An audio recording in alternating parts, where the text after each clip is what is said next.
நமோ நாராயணாய. ஆண்டாள் திருவடிகளே சரணம். இன்று மார்கழி 12வது நாள், 12வது பாசுரம். கனைத்திடம் கற்றெருமை கஞ்சிக்கிறங்கி.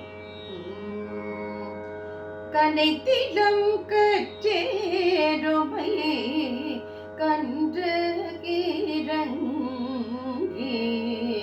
கனைத்திடம் கற்றேருமை கன்று கிறங்கி. நினைத்து மூலை வழியே நின்று பாசோர. நினைத்து மூலை வழியே நின்று பாசோர. நனைத்தில்லம் சீரக்கும்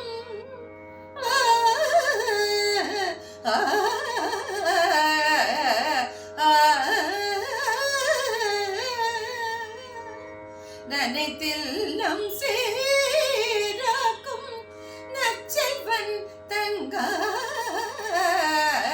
நனைத்தில்லம் சீரக்கும் நச்செல்வம் தங்காய். பனித்தலை வீரனின் வாசக்கடை பற்றி. பனித்தலை வீரனின் வாசக்கடை பற்றி. சினத்தினால் தென்னிலங்கை கோமானை செற்ற. சினத்தினால் தென்னிலங்கை கோமானை செற்ற.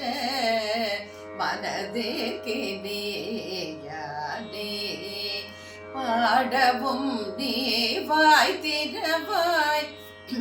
இனித்தான் எழுந்திர ஏதென்ன பேரூரகம். இனித்தான் எழுந்திர ஏதென்ன பேரூரகம்.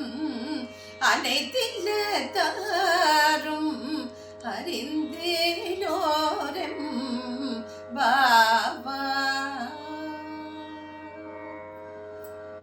இந்த திருப்பாவையில ஆண்டாள் தோழி எழுப்புறா. எப்படின்னா முதல்ல அவளை வர்ணிக்கிறா. அவளுடைய குலத்தை எப்பேற்பட்ட செல்வ செழிப்பான குடும்பத்துல பிறந்திருக்கான்னு. அதாவது அந்த தோழியினுடைய அண்ணன் கனைத்திலம் கற்றெருமை நின்று அங்கங்க அந்த எருமைகள் எருமை கண்ணுக்குட்டிகள் கத்தர் தான் அம்மா தாய்ப்பாருக்காக அம்மா நினைச்சிருந்து. அப்ப அந்த எருமைகள் எல்லாம் தன் கண்ணுக்குட்டியை தேடிட்டு அங்க இங்க அலையறதான். அவ்வளோ கறவை மாடுகள் வச்சிருக்கான அந்த தோழியினுடைய அண்ணா. அதை அண்ணன் சகோதரன். அதனால அந்த மாடுகள் கணக்கிடவே முடியாதான். அவ்வளோ எருமைகளாம். அந்த எருமைகள் என்ன பண்றதா, கன்றுக்குட்டிகள் கத்தர் தான் அம்மாக்காக. அப்போ அந்த தன்னுடைய கன்றுக்குட்டிகளை தேடிண்டு அங்கேயே எருமை மாடுகள் அலையும் போது அந்த தாய்மை உணர்வுல அதோட காம்பு வெளியே பால் சொரியதான். அது அப்படியே அந்த தோழியினுடைய வாசல் ஃபுல்லா அந்த பால் இந்த எருமை பால் அப்படியே ரொப்பி ரொப்பி அங்கங்க அந்த அந்த பால் கீழே சொரியும் போது அப்படி சேராயிடுறது. அந்த அளவு செல்வ செழிப்பான கோவலர் குடும்பத்துல பிறந்த செழிப்பான பெண்ணே, என்ன உறக்கம். நாங்க உங்க வீட்டு வாசல எருமை பால் சொரிந்து ஒரே சேரா இருக்கு. அந்த இது பாலினுடைய குளிர்ச்சி காலை வைக்க முடியல. மார்கழி பனி எங்க தலையில விழருது, அந்த குளிர்ச்சி வேற. அந்த அந்த அதையெல்லாம் பொருட்படுத்தாம நாம வீட்டு வாசல் கதவுல கட்டையை பிடிச்சு தொங்கிட்டு இருக்கோம். அது எப்படி? அதாவது சினத்தினால் தென்னிலங்கை கோமானை செற்ற மனதிற்கினியானை பாடவும் நீ வாய் திறவாய். இந்த நாராயணன் ராம அவதாரம் எடுத்து சீதையை கவர்ந்த ராவணனை கொண்டார் இல்லையா, அந்த மனதிற்கு இனியவனை பாடிக்கொண்டு நாங்கள் ஒரு வீட்டு வாசல்ல நின்று இருக்கோம். அதையெல்லாம் கேட்டு நீ பேசாம உறங்கிட்டு இருக்க. எங்களோட பாடலை கேட்டு அக்கம் பக்கத்துல இருக்கவங்க கூட எல்லாரும் எழுந்துட்டாங்க.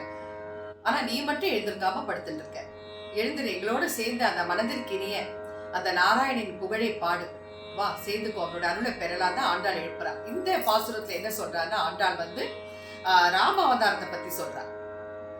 3வது பாசுரத்துல ஓங்கி ஓங்கி உலகளந்த உத்தமன் பேர் பாடி. ஓங்கி உலகளந்த உத்தமன் யாரு? வாமன அவதாரம். இதுல ராமரோட அவதாரத்தை பத்தி சொல்றா ஆண்டாள். இதுதான் இந்த பாடலினுடைய தாற்பயம். எல்லா திருப்பாவையிலுமே ஆண்டாள் வந்து உறங்கிக் கொண்டிருக்கும் தோழியை பற்றியும் அவளுடைய அழகை பற்றியும் அவளுடைய குலப்பெருமைகளை பற்றியும் அப்புறம் அழகா அந்த விடியலை உணர்த்தும் அந்த விடியற் காலை பொழுது எப்படி விடுகின்றது அந்த இயற்கை அழகை பற்றி விவரிச்சு அப்புறம் வந்து எம்பெருமான் ஸ்ரீமன் நாராயணனுடைய லீலைகள் அவருடைய அற்புதங்கள் அவருடைய அருட்குணங்கள் அதை பற்றி எல்லாம் விவரிச்சு தோழி எழுப்புறார். நன்றி. ஆண்டாள் திருவடிகளே சரணம். ஓம் நமோ நாராயணாய.